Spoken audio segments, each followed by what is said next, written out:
I bought my Ninja Foodi Air Fry Oven kind of on a whim. I'm so glad I did though. I use it every day and for some really everyday things. Poptarts. These are so easy. Who doesn't love Poptarts? Just lay one right on the rack, scroll to toast. I make one at a time, so I use the 1 slice setting and 1 for darkness setting. Press the button to start. Keep an eye on it if you like. I like mine to be nice and crispy around the edges, so I just let it run its full cycle. And this is the result. I should mention that I never preheat my Ninja oven. It seriously takes seconds to preheat, so I just put the food in, set it the way I need to, and push start. This shows the setting I use for English muffins. I have it set for toast, 2 slices, and then the darkness level on 2. This just shows the muffin cut in half and laying on the rack. You can toast them way more than I like mine toasted. This is how mine looks after. And this is how the outside looks, or the bottom laying on the rack. Next we have waffles. I make these myself and then freeze them. These settings are for reheating 1 frozen waffle, but you can do up to 4 at a time. Just adjust your settings. I put the waffle on the rack right out of the freezer. Set to toast, 1 slice, dark setting of 2. This is how it looks after toasting. Because I never have syrup in the house, I use jam or preserves. After the waffle is done toasting, I spread the jam on it, then put it back in. I reset for darkness 1, turn it on, and then turn it off after 1 minute.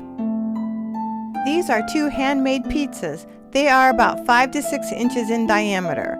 I make and freeze the crusts, then thaw them and add the toppings. For pizzas, I use the air fry basket. You can see that in the picture.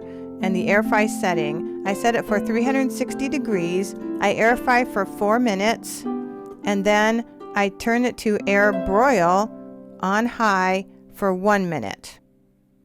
I'm still working on the precise settings needed for these pizzas, but wow, try it.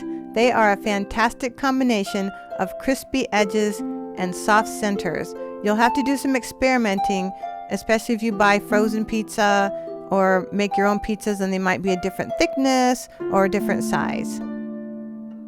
I call this pasta bake or spaghetti bake if I use spaghetti. The dish is about 7 by 7 inches and 2 inches deep. I use leftover pasta, which I always make using Prego sauce.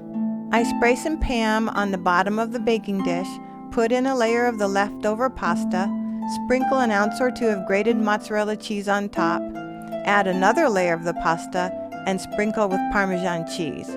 It's kind of like a leftover pasta lasagna. I use the setting Bake at 325 degrees for 20 to 30 minutes.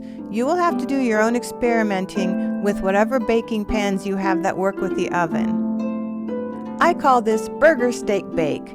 I make the burgers myself. I steam and then freeze green beans during harvest season so I can use them all winter or until I run out. The potatoes are actually instant potatoes. They are really easy to make and I use them for all kinds of dishes involving mashed potatoes. For this one, I just make little potato pancakes and put shredded cheddar cheese on top. I place the food as in the picture. I put the meat on foil so I can turn up the foil edge and any grease doesn't get on the other food.